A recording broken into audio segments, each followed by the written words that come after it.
Holy shit. The Walt Disney Company has acquired Lucasfilm Limited for $4 billion, and EA has announced a deal with Disney to publish future Star Wars games. Our DICE studio is using Frostbite 3 to create an all-new blockbuster. Let's take a look.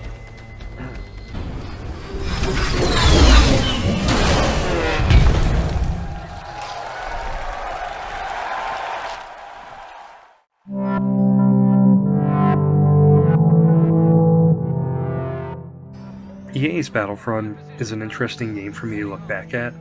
A game I anticipated for so long has now been out for almost 6 years, and playing it recently gave me a really weird sense of nostalgia. Developed by DICE, the studio famous for working on the Battlefield franchise, they were tasked with creating the reboot of Star Wars Battlefront. Development started back in 2013 using the Frostbite 3 engine. Studio head Patrick Soderlund stated that the game would be DICE's interpretation of what Battlefront should be. While they would use elements of the original games, they decided it would be a complete reboot of the Battlefront franchise, with a planned release date for holiday 2015 to tie in with Disney's first Star Wars film, The Force Awakens. Battlefront was the first major Star Wars game released under Disney.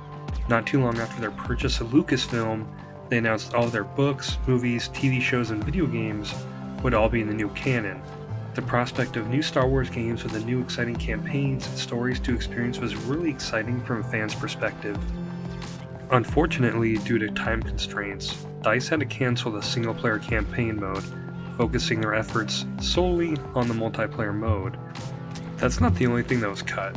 The original games feature two playable eras, the prequel era and the original trilogy era. EA's Battlefront would focus solely on the original trilogy, a trend that would continue with Disney for several years. As a huge fan of the prequels and Clone Wars era, it was really disappointing to me personally when this was announced. On November 17th, 2015, the game was released to mixed reviews. The gameplay, look, and sound were all praised, but the reviews complained about a lack of content with only 12 maps altogether at release. For a full-price game, many agreed that that was really lacking.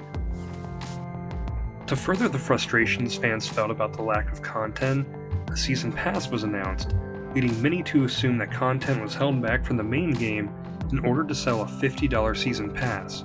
And keep in mind, the main game was only $60. The game's main mode was Walker Assault, a 40-player game mode, whereas the Rebel Alliance, it's your job to control these uplinks that will call in Y-Wing bombers to weaken the AT-AT walkers. As the Empire, it's your job to stop them and destroy the fleeing Rebel transports, like the scene in Empire Strikes Back. It's similar to Battlefield's Rush game mode. Then there's Supremacy, more of a classic mode where you need to take control of command posts throughout the map. The last 40-player mode is Turning Point, where Imperials must defend control points, and the Rebels win by capturing all the control points, and the Empire wins by defending them until time runs out. Unfortunately, I couldn't find a game for Supremacy or Turning Point, and I'm playing on the Xbox version of the game, and the only game I could find with players still active was Walker Assault. Then there's Fighter Squadron, pretty much team deathmatch but with ships.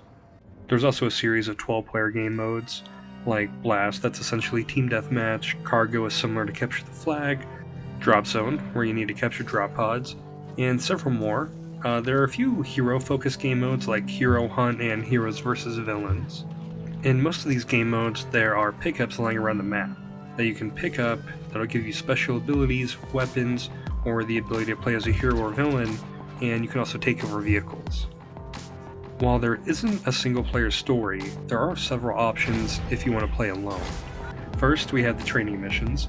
These serve as an introduction to the game and how to control many of the different vehicles in the game, and can be very cinematic, and the cutscenes that play before and after the missions can be pretty cool. You have battles, where you can choose between playing as the heroes or normal soldiers. In this mode, every time you kill an enemy they drop a token, and whoever collects 100 tokens first wins. Then there is Survival, a wave-based mode where you need to survive wave after wave of increasingly challenging Imperial attacks. And finally, you can also play Skirmish mode of Walker Assault and Fighter Squadron. There is one major problem that I've always had with this. and it's always soured my opinion on the game as a whole, and that's that you can't play any of the Season Pass Walker Assault maps on Skirmish.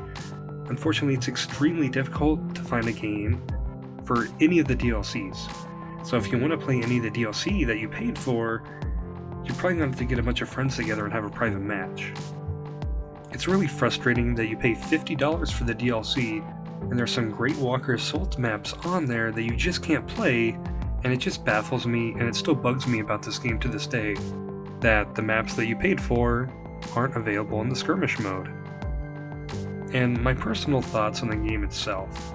I actually really enjoyed the game back when it was released in 2015.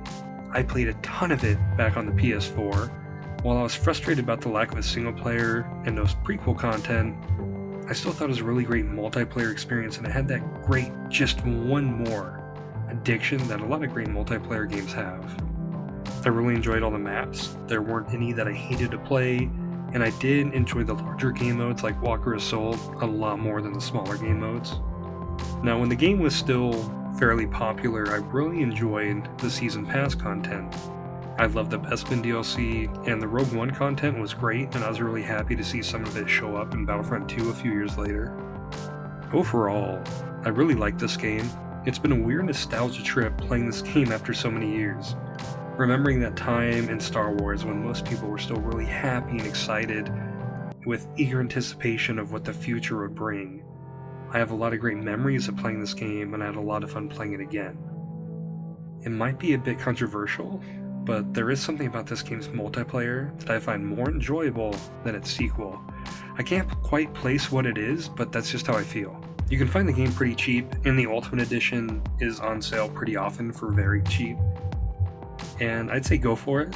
You'll have hours of fun playing it, and if you played it back in the day, in the distant past of 2015, it might be a nice trip down memory lane.